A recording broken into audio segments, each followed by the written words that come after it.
आपका स्वागत है हमारे YouTube चैनल पर। जैसे कि आपको पता ही होगा कि हम आपको ज्ञान की बातें ही बताते हैं इस YouTube चैनल पर। तो ऐसे ही वीडियो देखने के लिए हमारे YouTube चैनल को सब्सक्राइब करें। चमार जाति की उत्पत्ति कहाँ से हुई? चमार जाति की उत्पत्ति आदिकाल से है।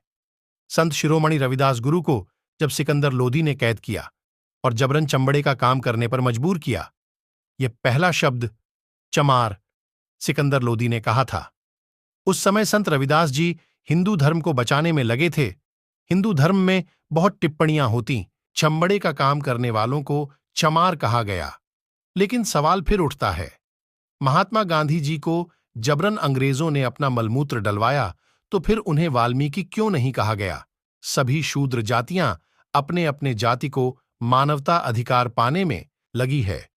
लेकिन छोटी सी बात समझ में नहीं आती कि सभी जातियों का केंद्र बिंदु एक है। मनुष्य का कार्य गंदा हो सकता है, लेकिन मनुष्य नहीं।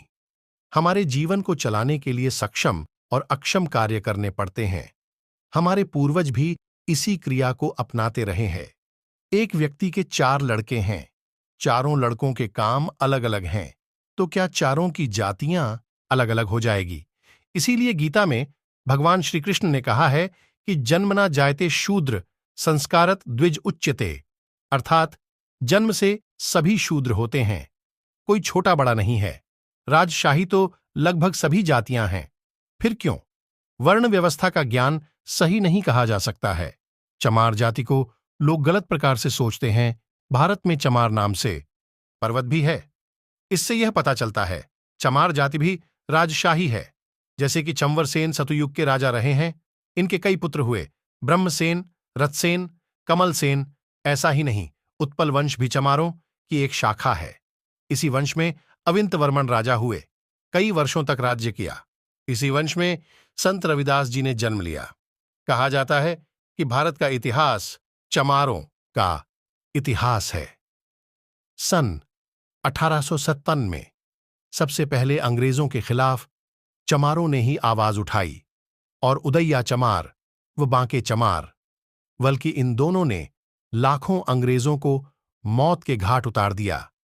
इसलिए इन स्वातंत्रता सेनानियों पर इनाम भी रखा गया। यही नहीं, बाबा साहब डॉ भीमराव अंबेडकर देश को बहुत बड़ा योगदान दिया। चमारों ने जब जब आत्मसम्मान के लिए हथियार उठाए हैं, तब तब भारत के इतिहास को दोहराया है।